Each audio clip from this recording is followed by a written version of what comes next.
सभी को अस्सलाम वालेकुम, आदाब, सत श्री अकाल, जय हिंद, जय भारत। उम्मीद करता हूँ आप सभी ठीक होंगे। उम्मीद पे दुनिया कायम है और उसी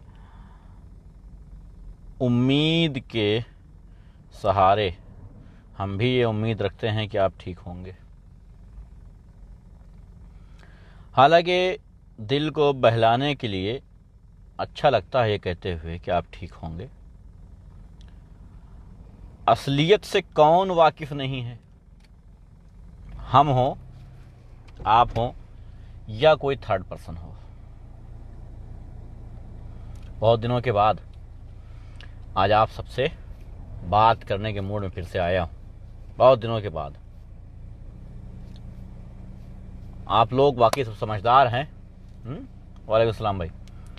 सब समझदार हैं, काफ़ी अच्छे हिसाब से, काफ़ी अच्छे सिस्टम से देश और देशवासियों को चला रहे हैं। नमस्कार भाई, मैं ठीक हूँ।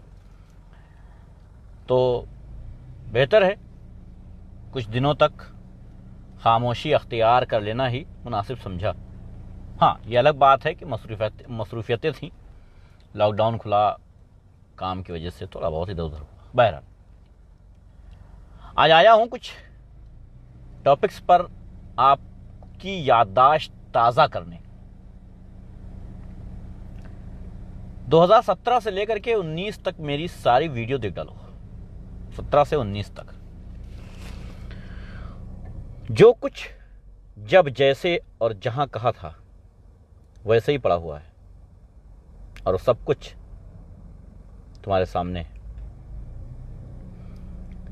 2019 चुनाव से पहले हमने कहा था कि अगर ये सरकार बन जाती है तो अगले 5 साल भारत के वो गंदे दिनों में होंगे, वो घटिया दिनों में होंगे कि भारत इतना ज़्यादा नीचे चला जाएगा कि शायद इसको संभालना मुश्किल हो जाए। ऊपर लाना बहुत दूर की बात है। नेपाल जैसा छोटा देश, भूटान जैसा देश, आज भूटान ने पानी रोक दिया भारत का। मैंने कहा था कि अगर आपकी आर्थिक स्थिति बिगड़ गई तो ये सब आप पर हावी हो जाएंगे और इसका फायदा उन बड़े देशों को होगा जो आपके दुश्मन हैं। मुझे याद है कि मैंने कहा था, और वीडियोस पड़ी हुई हैं, इससे कोई दिक्कत नहीं है, वीडियोस पड़ी हुई हैं, आप देख सकते हैं। मैंने कहा था कि आपका सबसे बड़ा दुश्मन पाकिस्तान नहीं है, जिसे आप सबसे बड़ा दुश्मन समझकर बाकी के दुश्मनों को दरकिनार कर रहे हैं। आपका दुश्मन कोई और है। वालेकुम सलाम भाई। लेकिन शायद इधर से सुन के इधर निकालना हमारे देशवासियों को बहुत बेहतर आता है और यही हाल हुआ, यही हुआ। मैं ठीक हूं अदर भाई। भारत में एक समस्या और है आजकल, आप सब इससे दो चार होने वाले हैं और हो रहे हैं। वालेकुम सलाम भाई।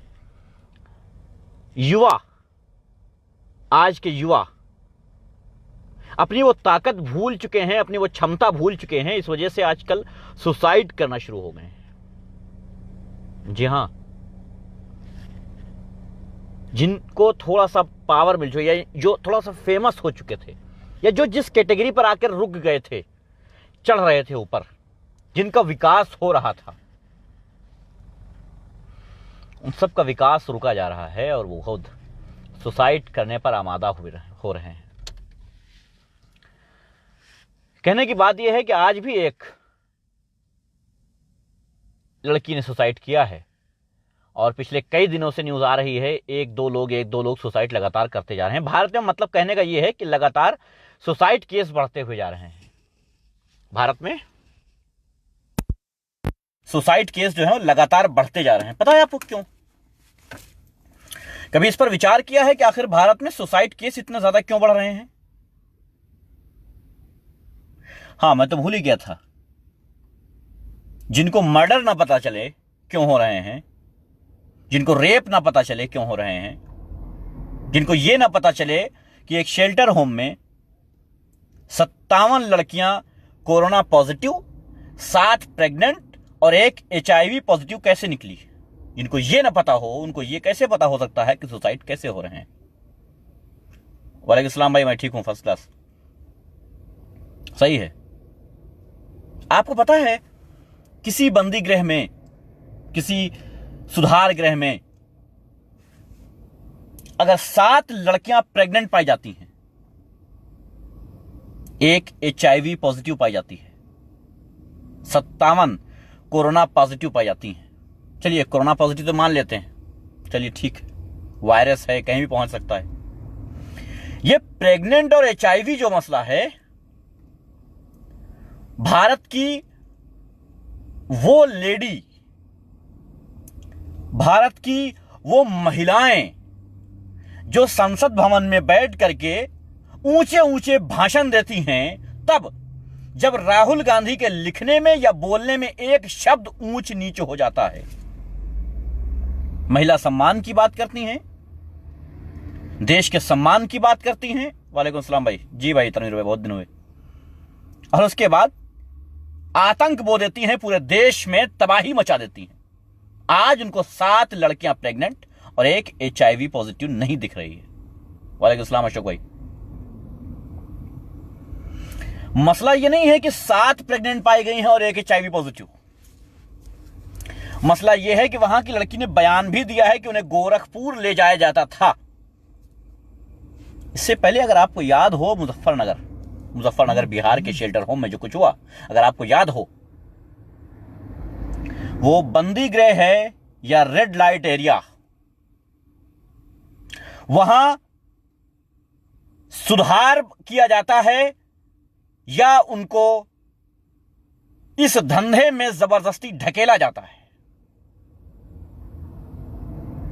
ये शायद हमारे देश की उन सांसद महिलाओं को इस पर बोलने की कोई आवश्यकता नहीं है। जानते हैं क्यों? जाहिर है चूंकि वो नेता हैं, पॉलिटिशियन हैं, उनकी मां बहन बेटियां वहां नहीं पाई जाएंगी, तो फिर उन्हें दिक्कत क्या हो सकती है? हां, उनके पति, बाप या उनके बेटे वहां से लड़कियों को ला करके इस्तेमाल करके वापस कर सकते हैं। ये उनके लिए बना है। वालेकुम सलाम भाई। आपको पता है आपके लिए क्या बना है? मालूम है आपको? वालेकुम सलाम। आपको पता है क्या है आपके लिए? डीजल के रेट आप सबको पता है कहां है। अब वो गरीब जो धान बोने के लिए आया था, वालेकुम सलाम भाई, शुक्रिया बहादुर भाई, जो धान बोने जा रहा था, गरीब किसान, वो अब डीजल किस रेट में लेगा पता है? चिंता ना करना, डीजल का रेट घटाया जाएगा। मैं आज कह दे रहा हूं, डीजल का रेट घटाया जाएगा। लेकिन अभी चूंकि धान की सिंचाई में डीजल की जरूरत है, इसलिए महंगा किया गया है। देखो, मैं तुमको जवाब नहीं दूंगा। अगर मेरे कमेंट्स करने वाले लोग यहां पर देख रहे हैं तो वो खुद देखें और इसको खुद जवाब दें। मैं जवाब नहीं दूंगा, ना ही मैं इसके कमेंट्स पढ़ूंगा, और मैं ब्लॉग भी नहीं करूंगा इसे। खैर, जैसे ही किसान सिंचाई कर चुकेगा वैसे डीजल का रेट घटा दिया जाएगा। आज किसान पर मार डालने के लिए, किसान को मारने के लिए, किसान को सुसाइड करने पर मजबूर करने के लिए ये डीजल के रेट इतने बढ़ाए गए हैं। कोई बात नहीं, 2 बातें हो गई। एक तो हो गई डीजल और दूसरी हो गई महिला सम्मान। अब तीसरी बात पे आते हैं। तीसरी बात पे आते हैं जो आजकल मुख्य पर है, चाइना। Boycott China. चीन की सीमा पर जो हालात हैं उन पर भी नजर डालना जरूरी है और अपनी राय रखना बहुत जरूरी है। ठीक है, हम साहब बाइकॉट चाइना करते हैं, हम सारे ऐप डिलीट करते हैं, रिपोर्ट करते हैं, रेटिंग घटाते हैं, हर सामान उनका खरीद के जला देते हैं। मुझे एक बात बताओ, मेरा बाइकआउट करने के लिए, मेरे ही लाइव में आकर के मुझे ही गालियां देने से मेरा बाइकआउट कैसे होगा? अगर मेरा बाइकआउट करना है तो हमसे दूर रहो, ना कि मेरे ही लाइव में आकर के मुझे ही गालियां दो। यह बाइकआउट नहीं होता है। चाइना का बाइकआउट करने के लिए चाइना का सामान खरीद के जलाने की जरूरत नहीं है। पता है, चाइना ने कई करोड़ टी शर्ट छपवाई हैं बाइकआउट चाइना की, और इंडिया में बेच दिया है सस्ते रेट पे। जैसा कि चाइना का माल होता है सारा सस्ता, वैसे ही अब इंडिया में अगर टी शर्ट मिल रही है बाइकआउट चाइना की 150 रुपए की, तो जाहिर है आप लेंगे उसे। ये नहीं पूछेंगे भैया ये मेडन क्या है, लेंगे उसे, क्योंकि बाइकआउट चाइना दिखाना है। अब मेरे ही लाइव में आकर के मुझे कहा जाए कि भाग, यानी चाइना का माल पहले खरीदा जाए और फिर कहा जाए बाइकआउट चाइना। मतलब मेरे लाइव में पहले आया जाए और फिर मुझे कहा जाए भाग। तो पता चलता है कि आप कितने बड़े जाहिल, कितने बड़े गंवार और कितने बड़े वो बेवकूफ हैं, या ये कुत्ते हैं जिनके गले में राजनीतिक पार्टियों ने अपना पट्टा बांध करके घुमाना शुरू कर दिया है। ये पता चल जाता है। सरकार ने कोई रोका है सामान? चाइना का सामान इंडिया कैसे आता है? कौन लाता है? आखिर चाइना का माल इतनी ज्यादा तादाद में इंडिया कैसे पहुंचता है? क्या चाइना बॉर्डर से फेंक देते हैं सामान इधर चला जाता है? नहीं ना, बिजनेस होता है ना, वो बिजनेस रोक दो ना।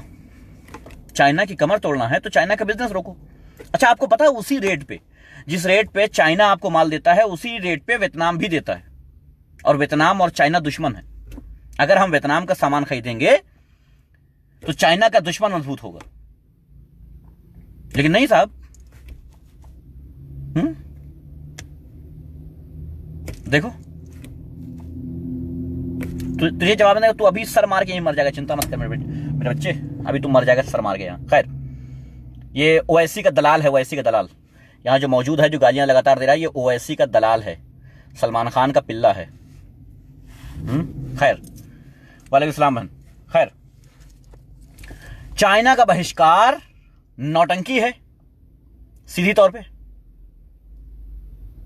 चाइना का बहिष्कार नौटंकी है। तुम्हारी बहन बेटियों को प्रेग्नेंट करने वाले ये नेता तुम्हारे बाप बने बैठे हैं और तुम सब मजे ले रहे हो।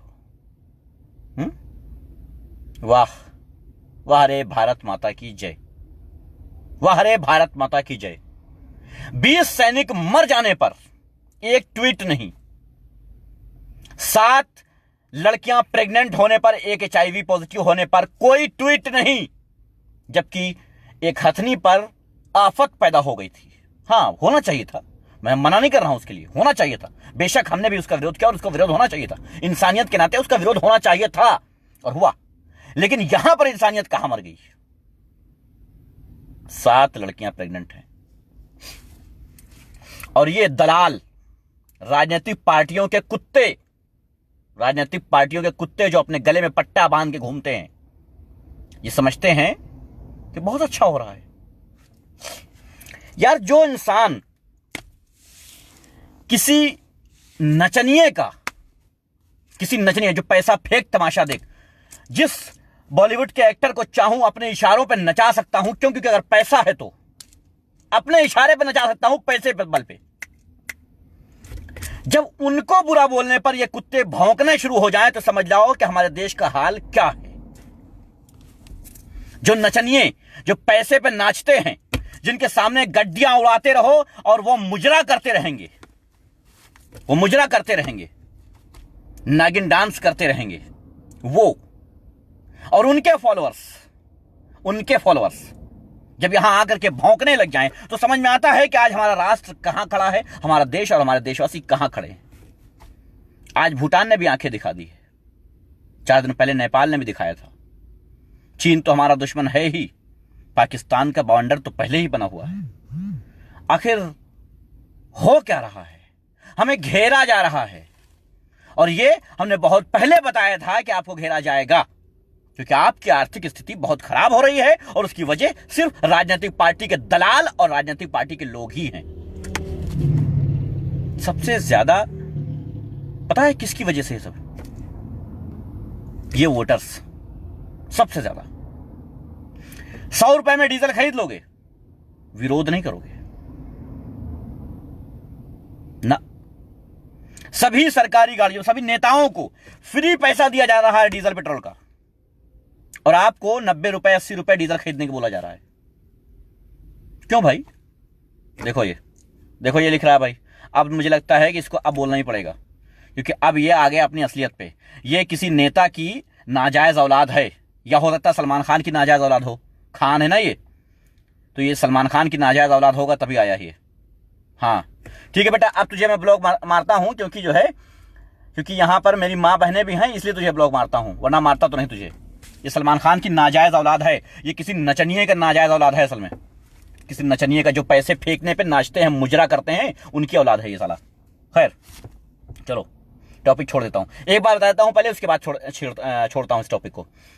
जो नचनियों के समर्थक हैं वो यहां से चले जाएं, जो नचनियों के समर्थक हैं वो यहां से चले जाएं, जो पार्टियों के समर्थक हैं वो यहां से चले जाएं, याद रखना।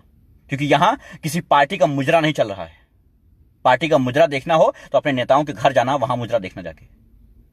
तुमको किसी ने दावत नहीं दी, इसलिए चले जाना इज्जत से। इससे पहले कि बेइज्जत करके लात मार के भगा दिया जाए, इज्जत से चले जाना। खैर, कितनी भी महंगाई हो जाए, लेकिन विरोध नाम की कोई चीज नहीं है। आईटी सेल जमा हुआ है आपको गुमराह करने के लिए, और आप बैठे हुए हैं, आप देख रहे हैं उसको और मान रहे हैं। कोरोना के नाम पे ठगा जा रहा है, कोरोना के नाम पे लोगों को मारा जा रहा है। हॉस्पिटल में वेंटिलेटर नहीं है, एलईडी लगा करके वर्चुअल रैली की जा रही है। वाह! जहां राशन न पहुंचा वहां भाषण पहुंच रहा है। वाह! लेकिन हम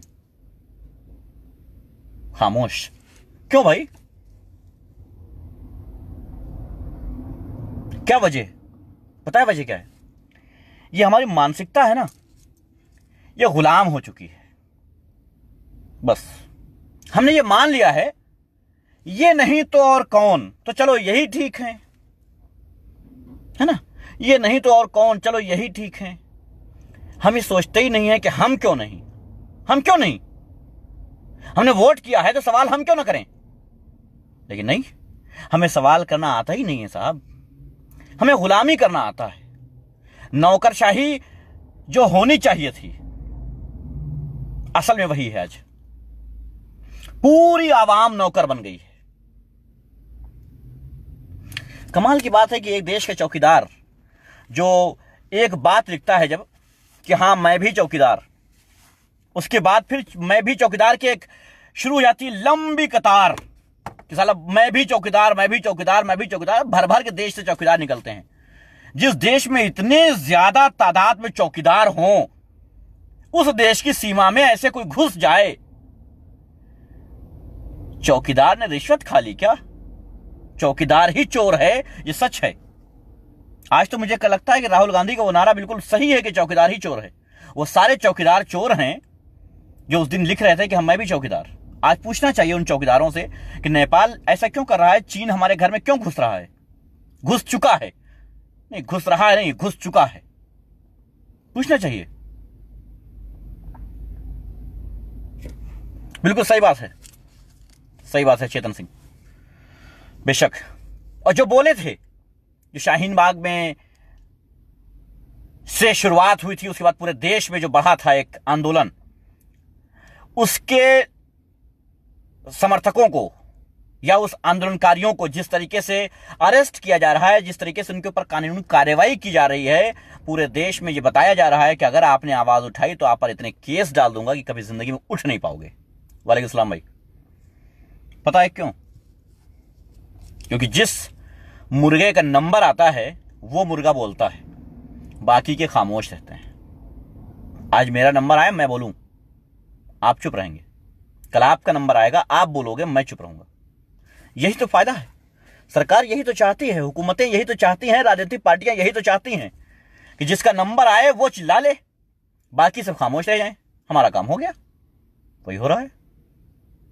जिसका नंबर आ रहा है वो चीख रहा है, बाकी सब खामोश हो जा रहे हैं।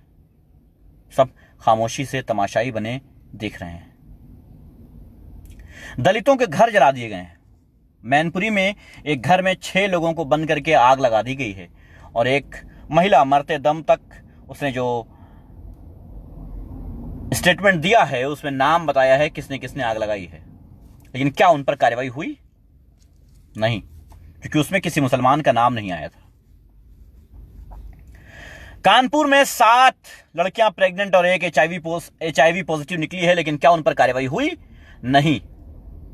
हां, कार्रवाई कहां हुई? मुख्यमंत्री ने सीधे तौर पे खुद किस मामले को देखा? उस मामले को देखा जिसमें एक दलित और मुस्लिम से झड़प हुई थी। उस मामले को देखा और उसमें बड़ी से सख्त कार्रवाई की गई और लोगों पर NSA लगा दिया गया। वाह! National security act. मामूली झड़प में नेशनल सिक्योरिटी एक्ट नहीं, मुझे याद दिल्ली आ रहा है। हां, वही दिल्ली ना, कपिल मिश्रा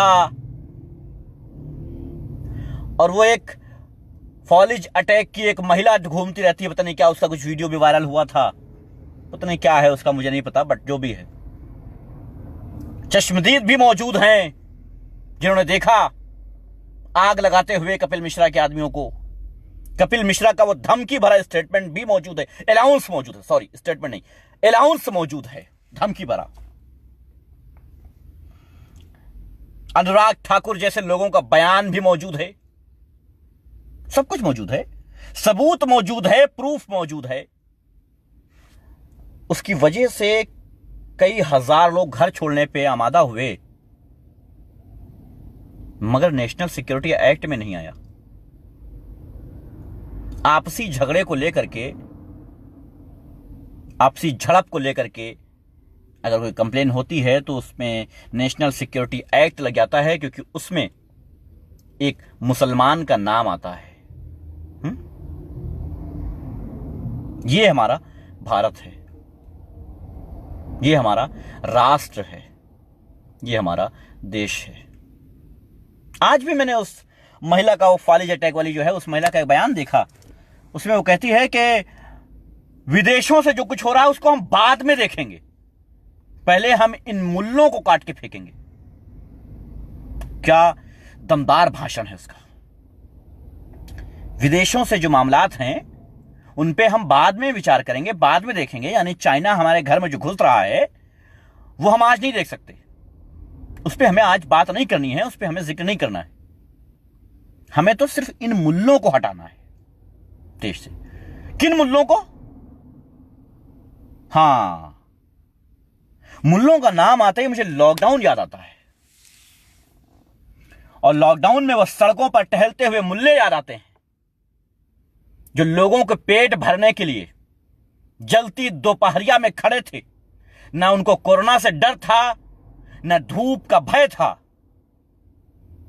अपना सब कुछ मिटाकर, अपना सब कुछ खत्म करके लोगों की भूख मिटाने का काम जिन मुल्लों ने किया था, उन मुल्लों को देश में जगह बिल्कुल नहीं देना है ना।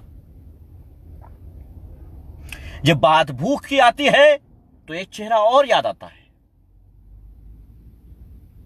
DS बिंद्रा, याद होगा आपको।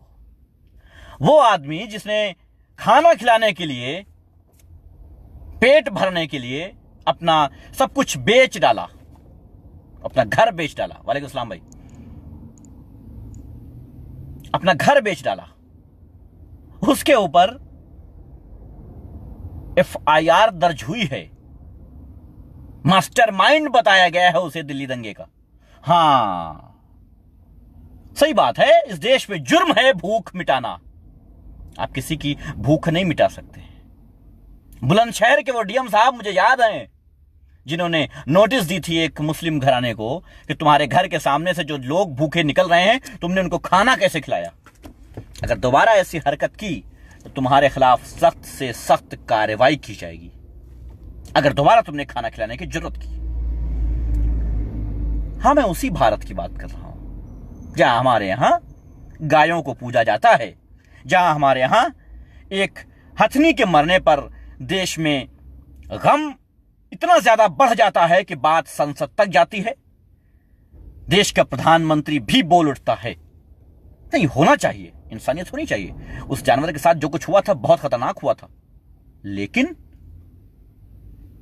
इंसानों पर यह बात लागू क्यों नहीं होती है? हां, यह एक नया प्रोपेगेंडा है जगन्नाथ में। मैं किसी पूजा पाठ के खिलाफ नहीं हूं,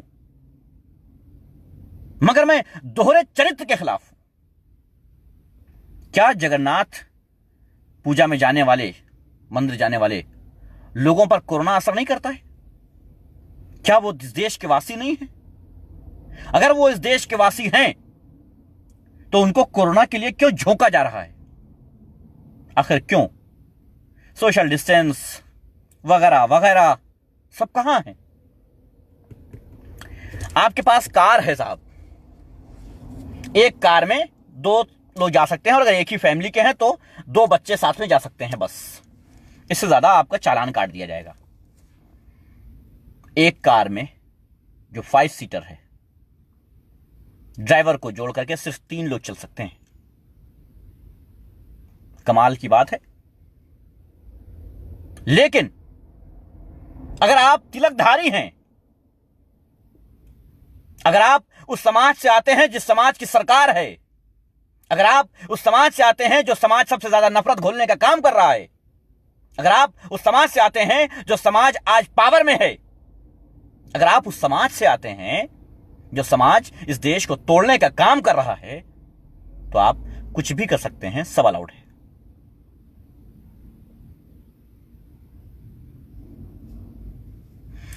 समीर खान भाई कह रहे हैं, रिजवी भाई बॉलीवुड के बारे में आपका क्या राय है आपका सुशांत को लेकर? सुशांत पर मैंने एक वीडियो बनाई थी समीर खान, वैसे भाई आज फिर आपने पूछ लिया है तो बता देता हूं कि बॉलीवुड मुझे कभी पसंद नहीं रहा है, लेकिन अब नफरत हो गई है। कभी बॉलीवुड पसंद नहीं रहा है, लेकिन अब नफरत हो गई है, बस ये है, इतना सुझाव है मेरा। रही बात सुशांत की, वो बॉलीवुड एक्टर बाद में एक गोल्ड मेडलिस्ट पहले था। जी हां, एक वो आदमी जो देश को तरक्की पर देखना चाहता था, 150 स्टूडेंट्स को नासा अपने खर्चे पे भेजना चाहता था, वो ज्यादा बेहतरीन था। तो हम उसे एक बेहतरीन इंसान मानते हुए आप सबसे यही रिक्वेस्ट करते हैं कि इन नचनियों का बाइकाट करो, देखना बंद करो इन नचनियों को, जो नचनिए देश में बैठे हैं और नाच रहे हैं, पैसा फेंक तमाशा देख। ये नचनिए हैं और कुछ नहीं, बस इतना कहूंगा बॉलीवुड को। खैर, तो साहब ये है हमारा भारत माता की जय। तकरीबन 6 से 9 महीने पहले, या 1 साल पहले समझ लीजिए, मैंने एक नारा दिया था, भारत मरता भारत का जय, नहीं सॉरी, मरता भारत का भय। मुझे मरता भारत भी दिख रहा है और उसका भय भी दिख रहा है। अगर आप देखना चाहें तो आपको भी दिख सकता है, मरता भारत भी दिख सकता है। आज हमारे पास लोग बीमारी से मर रहे हैं, लोग भूख से मर रहे हैं, लोग डिप्रेशन से मर रहे हैं, सुसाइड कर रहे हैं, गरीबी से मर रहे हैं, एक्सीडेंट से मर रहे हैं, बीमारी से तो मर ही रहे हैं, रेप भी हो रहे हैं, जंगें भी हो रही हैं, देश की सीमा भी खतरे में है, गांव भी खतरे में है, गली भी खतरे में है, शहर भी खतरे में है, सब कुछ खतरे में है, सिवाय नेताओं के। सिवाय नेताओं के सब कुछ खतरे में है। आप खतरे में हैं, आपकी इंसानियत, आपके बच्चे खतरे में हैं, आपके बच्चों का भविष्य खतरे में है। लेकिन ना, बोलना नहीं। पता है, ये 2-4 जो बोल रहे हैं ना, बहुत पहले मैंने बताया था, आज फिर कह देता हूं, ये 2-4 जो बोल रहे हैं ना, बहुत जल्दी ये भी खामोश हो जाएंगे, चिंता ना करो। बहुत जल्दी ये भी खामोश हो जाएंगे, खामोश हो जाएंगे, बिल्कुल नहीं बोलेंगे। क्यों बोलें? क्यों बोलें? आप खामोश हो सकते हो तो वो क्यों बोलें? ठेका लेके रखा है क्या? नहीं ना, चुप हो जाएंगे। जब उन पर कार्रवाइयां होंगी तो जाहिर है चुप हो जाएंगे। जय भारत सुरेंद्र भाई। सुरेंद्र से मुझे सरेंडर याद आता है। सुरेंद्र भाई, आपको देखा तो मुझे सरेंडर याद आ गया। जो 56 इंची ने सरेंडर किया है। 3 फुटों के, 3-3.5 फुट के लोगों के सामने एक 56 इंची ने सरेंडर किया है। वो याद आ गया अचानक से। खैर, वो नहीं बोलेंगे अब, क्योंकि जो बोलते हैं उन पर कार्रवाई होती है, और उनकी वजह यह है कि बोलते 2 4 10 हैं, सुनते लाख हैं। भैया, जिस दिन लाख बोलने वाले हो जाएंगे ना, उस दिन इनके पास जेल कम पड़ जाएंगी भरने के लिए। और बदलाव तभी आएगा, बदलाव तभी आएगा जब सब बोलेंगे। सब नहीं बोलेंगे, अगर सब सुनने पे लगे रहेंगे तो कोई फायदा नहीं है, कोई फायदा नहीं होगा। हाँ बिल्कुल, सब कुछ देश में कुछ ऐसा नहीं है जो इस टाइम खतरे में ना हो, सिवाय नेताओं के। कुल मिलाकर के मैं जानना चाहता हूं कि जो हिंदू मुगल बादशाहत में खतरे में नहीं था, जो अंग्रेजों के जमाने में खतरे में नहीं था, जो 70 साल से कांग्रेस पार्टी में खतरे में नहीं था, वो आज 6 सालों में खतरों में कैसे आ गया? कभी सोचा है? आज तो सब कुछ आप हो, पावर में हो, दौलत में हो, ताकत में हो, गुंडई में हो, हैं? नहीं, किस चीज में नहीं हो? किस चीज में नहीं हो जरा बताओ ना। कोई एक ऐसी चीज बताओ कि हाँ भाई हम इसमें पीछे हैं। क्राइम से लेकर के साइंटिस्ट तक आप हो, हम मुल्ले क्या हैं? कुछ नहीं है। 20% हैं। क्राइम में भी देख लो 20% पाए जाएंगे, साइंटिस्ट भी 20% पाए जाएंगे। आप तो 80% हो ना। पॉलिटिक्स में तो 5% पाए जाएंगे। तो फिर सब कुछ आपके हाथ में है, तो आप देश को काहे को गड्ढे में ढकेल रहे हो भैया? और यह भी कहते हो कि साहब देश हमारा है। अगर देश आपका है, पावर में आप हो, तो इस देश को बचा क्यों नहीं रहे हो? यह जिम्मेदारी हमारी होती है कि हम बचाएं, यह जिम्मेदारी मुल्लों की होती है कि ये बचाएं। और हिंदुत्व खतरे में आपका है। हिंदुत्व? कौन सा हिंदुत्व भाई? यहां पर सुनने वाले जो हिंदू हैं, ये हिंदू नहीं है क्या? यहां पर सरकार के खिलाफ आवाज उठाने वाले जो हिंदू हैं, वो हिंदू नहीं है क्या? एक बात नहीं समझ में आती है कि पॉलिटिशियन के खिलाफ बोलने पे या तो आप देश के दुश्मन हो या आप हिंदुत्व के दुश्मन हो। ऐसा कैसे हो जाता है? कोई प्रधानमंत्री देश कैसे हो सकता है? वैसे कोई नेता धर्म कैसे हो सकता है? हाँ बिल्कुल चेतन सिंह भाई, बहुत सही सवाल किया आपने कि कोई हल दिखता है क्या इस मुसीबत से? बिल्कुल हल दिखता है, लेकिन उसके लिए सबसे बड़ी प्रॉब्लम यह है कि हम सब एक नहीं हैं। सब एक नहीं है, या हम जितने आवाज उठाने वाले लोग जो हैं वो एक नहीं है। कहीं ना कहीं आवाज उठाने वाले जो हैं, अगर वो 10% भी हैं तो उसका फर्क पड़ सकता था, क्योंकि अगर ये 10% एक साथ खड़े होते, एक गुट के हिसाब से खड़े होते, तब इनकी गिनती दिखती, तब ये कुछ कर सकते थे। और नहीं है, इस वजह से बहुत मुश्किल काम है, बहुत मुश्किल काम। आज अगर सभी छोटे राजनीतिक दल जो हैं, जो आज बच्चे कम पैदा हो रहे हैं भारत में, राजनीतिक पार्टियां ज्यादा पैदा हो रही हैं। कमाल है। जो भी राजनीतिक पार्टियां हैं, जो भी चुनाव लड़ रही हैं, जिनके विधायक मौजूद हैं, जिनके सांसद मौजूद हैं, अगर वो सब आपस में एक बात करके किसी स्टेट में आ जाएं, एक स्टेट में आ जाएं, बिहार चुनाव होने वाला है, बिहार में जितनी राजनीतिक पार्टियां हैं, अगर चाहती हैं देश को बचाना, तो आपस में बात करनी चाहिए और सिर्फ एक पार्टी के खिलाफ चुनाव लड़ना चाहिए, बस सिर्फ एक पार्टी के खिलाफ। आज मैं ये बात खुल के कह देना चाहता हूं। अक्सर मैं कहता हूं कि सभी राजनीतिक पार्टियां चोर हैं, दलाल हैं, बेशक, नो डाउट, ये बात तो जाहिर है। लेकिन मसला यह है कि जब आतंकवादियों के हाथ में देश जाने लग जाए, तो हमें लोकल गुंडों के हाथ में दे देना चाहिए। समझ रहे हैं ना? अगर AK-47 से लड़ने वाले आ रहे हैं हम पर हमला करने, AK-47 से कोई मुझ पर हमला करने आ रहा है, तो हम उसका साथ ले लें। जिनके हाथ में कम से कम 2 नाली है, हमें उनका साथ देना चाहिए। अगर उन 2 नालियों के साथ नहीं खड़े होंगे हम, तो वो हमको कभी भी मार के चला जाएगा। कम से कम कुछ देर तो हम भिड़ेंगे। हो सकता है कि जो AK-47 ले आ रहे हैं उनके चलाने में देरी हो जाए और यहां से 2 नाली से एक बंदूक से गोली निकले और जाके उनको लग जाए। और हम बच जाएं, इस बिना पे, इस तर्ज पर छोटे राजनीतिक दलों से मिलकर के सभी स्टेटों में ऐसे चुनाव लड़ा जा सकता है और इस देश को बचाया जा सकता है। रही बात चुनाव की, यूपी और बिहार, ये दो जगह ऐसी हैं कि इन जगह पे देश का भविष्य तय होता है।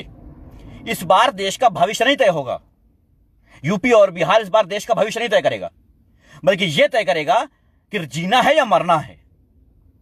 इस बार अगर यूपी और बिहार में सरकार बन जाती है तो दोबारा वोट डालने के काबिल नहीं बचोगे, कभी जिंदगी में वोट नहीं डालोगे। फिर यह होगा कि भारत में कभी वोट पड़ा करते थे, भारत में कभी राजनीतिक पार्टियां चुनाव लड़ा करती थी, भारत में फला नेता हुआ करता था, सब एक ही होंगे। इसके बाद आराम से मस्ती करेंगे और हम सब बैठ के तमाशाई बन के देखेंगे।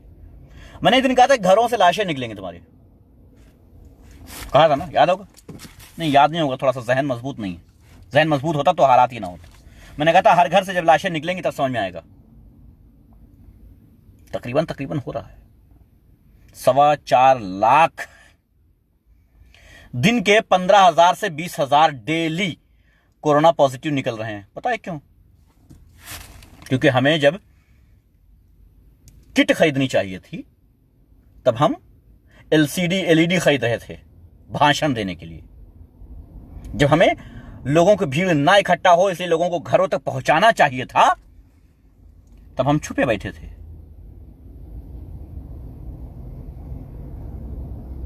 भारत माता की जय। मरता भारत का भय। मुझे दिख रहा है, आपको दिखे या ना दिखे। मुझे अच्छा नहीं लगता है ये कहते हुए, इतने गलत शब्द निकालते हुए अपनी जबान से। भगवान ना करे, अल्लाह ना करे कि इतनी बड़ी मुसीबत देश में आए जितनी बड़ी हमने सोच रखा है कि आने वाली है, जो बता रखा है हमने कि आने वाली है। लेकिन क्या करें साहब, आसार वही दिखते हैं। वालेकुम सलाम भाई, साले मोहम्मद भाई कैसे हैं? जो हमने कहा था साहब 2016 से लेकर के 19 तक मैंने जो कहा है वो सब कुछ आपके सामने है, और जो 2020 में कहा है वो आने वाले दिनों में देख लेना। वजह जानते हैं? अभी तक इसमें पट्टा नहीं पड़ा हुआ है कोई। जिस दिन पट्टा पड़ेगा उस दिन हम आपसे जिस तरह से बात करते हैं इस तरह से नहीं कर पाएंगे। फिर देखते रहेंगे कि हमारे गले में जिसका पट्टा पड़ा हुआ है उसकी शान में कोई गुस्ताखी ना होने पाए। हाँ, जब किट खरीदनी थी तो हेलीकॉप्टर से फूल बरसा रहे थे, बिल्कुल। तो भैया जी, अब हम ये मान लें कि भूटान जैसे छोटे देश, नेपाल जैसे, चीन तो फिर भी बड़ा है, अब ये लोग ऐसे करके देखेंगे हमको और हम उनके आगे, क्योंकि हमारे पास 56 इंच सीने वाला आदमी लाए हैं हम इस बार 50 ग्राम भेजे वाला आदमी नहीं लाए हैं।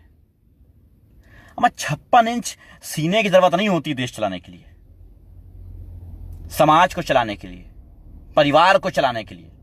अमा जो आदमी एक परिवार ना चला सका उस आदमी के हाथ में देश देने के टाइम जरा भी नहीं सोचे। तब तो तुमको यह समझ में आ रहा था ना कि जिसका परिवार ही नहीं वो लूटेगा क्यों। परिवार तो डकैतों के भी नहीं हुआ करते थे मगर लूटते थे ना। तो फिर चीन ने घेर रखा है, नेपाल ने घेर रखा है, भूटान भी घेर रहा है, पाकिस्तान भी घेर रहा है, और गल्फ कंट्रीज भी ओआईसी ने मीटिंग करके मुखालिफत जता दी है। यानी हम चारों तरफ से घिरे हुए हैं। गुड मॉर्निंग जी। हाँ, बहुत टाइम के बाद आया हूं, बेशक, थैंक यू। जता दी है, मतलब कुल मिला करके हम वहीं पे आज खड़े हैं जहां पे हमें नहीं होना चाहिए था। एक राज की बात बताता हूं, सुन लेना, किसी बताना नहीं। अभी हम सिर्फ 30 से 40% खराब हालात में हैं, बस जिस दिन हम 50% के ऊपर निकले ना, त्राही मच जाएगी। 100% पे आते आते जनसंख्या छोड़ो साहब, हम गिनना भूल जाएंगे लाशें। पता है, हम विश्व क्या वो बनाने जा रहे थे अपने आप को, वो हिंदू राष्ट्र विश्व गुरु, वो तो छोड़ो, हम नीचे से विश्व गुरु बनेंगे। सही बात है। पता है जीडीपी कहाँ है? टहलने गई है, अभी आएगी, बात करेंगे, देखेंगे कहाँ है, पूछेंगे कहाँ। जीडीपी सुना होगा कभी इसके बारे में, क्या होती है ये? आज तो चाचा ने भी आंखें दिखा दिया है, बोले कि ये नहीं चलेगा, एयर इंडिया चले और हमारी फ्लाइटें चुप रहें। हमको भी चाहिए बिजनेस।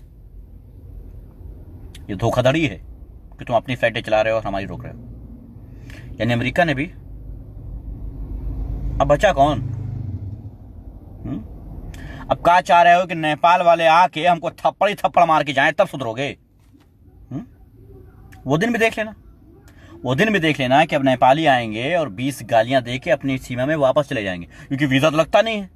आएंगे, गलियाएंगे और चले जाएंगे, और हम भारतवासी तमाशा ही बन के तमाशा देखेंगे, क्योंकि ना हमारे पास कोई मजबूती है, ना हमारे पास कोई नीति है, ना हम आर्थिक स्थिति में मजबूत हैं, ना हम सेना पे मजबूत हैं। क्यों? क्योंकि हम तो सेना को भेजते हैं हाथ पैर से लड़ने। 20 जवान शहीद हुए हैं। जी हाँ, पता चला होगा आपको? नहीं, शायद खबर नहीं मिली होगी। कोई हथनी मरती तो पता चल जाता, कोई हथनी मरी होती तो पता चल जाता। 20 जवान तो ही शहीद हुए हैं। कहां दिक्कत आ रही है भाई? देशभक्ति में कोई कमी नहीं अपने। हाँ ठीक है, 20 शहीद हुए हैं, पता चला है, मगर कर रहे हैं ना मोदी जी, कुछ कर रहे हैं, व्यर्थ नहीं जाने देंगे ना। हाँ, डीजल महंगा हो गया पेट्रोल से। चलिए, अभी तो बहुत कुछ बाकी है, आगे आगे देखिए कि होता है क्या। नहीं, थोड़ी सी मेहनत क्या कीजिए। देखिए हम बिल्कुल कुछ भी सुन के आश्चर्यचकित नहीं होते हैं भाई, यकीन मानिए। आप मुझे अब भी बताइए कि चीन 50 किलोमीटर घुस गया देश में, मैं आश्चर्यचकित नहीं हुआ। कैसे? ना, नहीं होगा। अभी आप कहिए कि साहब नेपाल घुस आया इंडिया में, मुझे झटके नहीं लगेगा। कैसे लगेगा झटका? मैंने पहले बोल चुका हूं ये होगा, तो झटका कैसे लगेगा? मैं पहले जान चुका हूं कि ये होना है, तो कैसे होगा? मुझे पता है होगा। आप कहिए साहब फला साहब थे, आज सुसाइड कर लिया, मुझे कहूं अरे नहीं, मैं नहीं कहूंगा, मुझे पता है कि करेंगे भाई, मुझे पता है। आप कहिए साहब मैं गली से जा रहा था, पीछे से कोई आया, चाकू मारा, सिर्फ 50 की नोट थी मेरे जेब में, कोई निकाल ले गया मुझे मार के। मैं नहीं कहूंगा कि अरे यार ये तो बड़ा बुरा हुआ, मुझे पता है ये होगा, होना है ये। जिसके बच्चे भूखे मर रहे होंगे वो आपकी जेब में 50 रुपए क्यों कर छोड़ेगा भाई? मारेगा आपको, बिल्कुल मारेगा, और होना है ये। कुछ भी नहीं है, बहुत नॉर्मल सी चीजें होनी है ये देश में। जब भगवान का दूसरा रूप कहे जाने वाले डॉक्टर धर्म देखने लग जाएं, जब देश को चलाने वाला प्रधानमंत्री कपड़ों से पहचानने लग जाए, जब प्रदेश को चलाने वाला मुख्यमंत्री एक धर्म को टारगेट करके चल जाए, जब हम शिक्षा का बजट कम कर दें, जब हम रोजगार घटा दें, जब हम कंपनियां बेच दें, तो हमें मान लेना चाहिए कि हम कहां खड़े हैं, हमें जान लेना चाहिए कि हम कहां खड़े हैं। हम बिल्कुल परवाह नहीं करते। आप कुछ भी कह के देख लो मुझसे, मैं बिल्कुल नहीं, अरे कैसे हुआ, मैं नहीं करूंगा, ऐसे नहीं कहूंगा। मुझे पता है ये सब होना है, हमारी गलियों में खून बहना है, लूट मचनी है, घरों में आग लगनी है, रेप होने हैं, सीमा के अंदर दूसरे देश के लोगों को घुसना है, पता है मुझे, पता है मुझे, कोई जरूरत नहीं बताने की, मुझे मालूम है, क्योंकि देश की सत्ता उसके हाथ में है, जिसका सीना तो 56 हो सकता है मगर भेजा नहीं है 5 ग्राम भी। तो फिर जाहिर सी बात है ये होना है। और इसके जिम्मेदार सिर्फ पॉलिटिशियन नहीं है साहब, बिल्कुल साफ सुथरा जबान में कहता हूं, सिर्फ पॉलिटिशियन इसके जिम्मेदार नहीं है, इसके जिम्मेदार सबसे ज्यादा हम और आप हैं, याद रखिएगा। और आने वाले सिचुएशन के जिम्मेदार भी हम और आप ही होंगे।